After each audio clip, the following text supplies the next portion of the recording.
بسم اللہ الرحمن الرحیم۔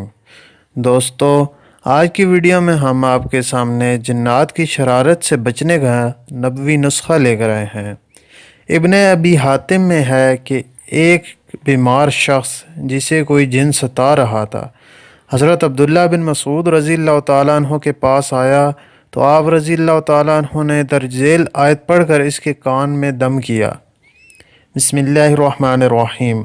افحسبتم انما خلقناکم عبثا وانکم الینا لا ترجعون فتعالی اللہ الملک الحق لا الہ الا هو رب العرش الكریم ومن يدع مع الله الها آخر لا برهان له به فإنما حسابه عند ربه إنه لا يفلح الكافرون وقل رب اغفر وارحم وأنت خير الراحمين۔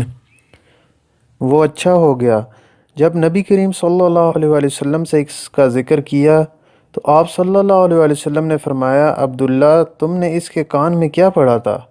آپ رضی اللہ تعالیٰ عنہ نے بتایا تو حضور صلی اللہ علیہ وآلہ وسلم نے فرمایا، تم نے یہ آیتیں اس کے کان میں پڑھ کر اسے جلا دیا۔